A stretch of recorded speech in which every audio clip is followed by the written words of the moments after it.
నమస్తే, నేను రాజేశ్వరి. ఇవి మందార ఆకులు. మన జడని బట్టి ఎక్కువ ఉన్నా ఏం ప్రాబ్లం లేదు. ఇవి ఇట్లా ఇట్లా చించేసుకొని వేసేసుకోవాలా.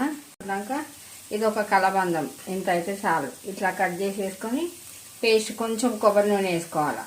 కొంచెం కొబ్బరి నూనె వేసుకొని పేస్ట్ చేసుకొని తలకు పెట్టుకొని ఒక హాఫ్ అన్ అవర్ పెట్టుకొని చల్ల నీళ్ళతో, షాంపూ ఏం పెట్టుకోవద్దు, మామూలుగా తలస్నానం చేసేసుకోవాలి.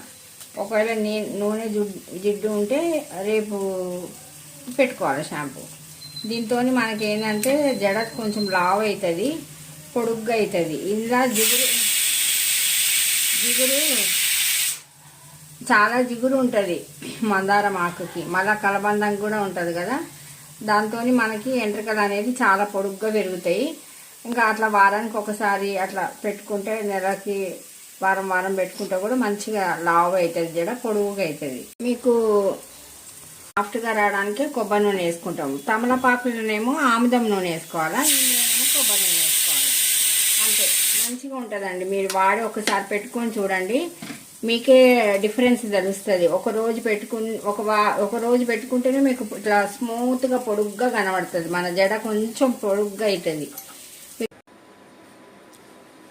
ఇట్లా మెత్తగా పేస్ట్ అయిపోతుంది. మందారం ఆకుకేమో నూనె వేసుకోవాలా, తమలపాకుకేమో మనము ఆముదం నూనె వేసుకోవాలి. అంతే, అందులో కలబందని, ఇలా కూడా కలబందని. ఇట్లా పెట్టుకొని హాఫ్ అన్ అవర్ పెట్టుకొని స్నానం చేసుకోవాలి. నా వీడియో మీకు నచ్చితే లైక్ చేయండి, షేర్ చేయండి, సబ్స్క్రైబ్ కూడా చేసుకోండి. ఓం శ్రీ మాత్రే నమః.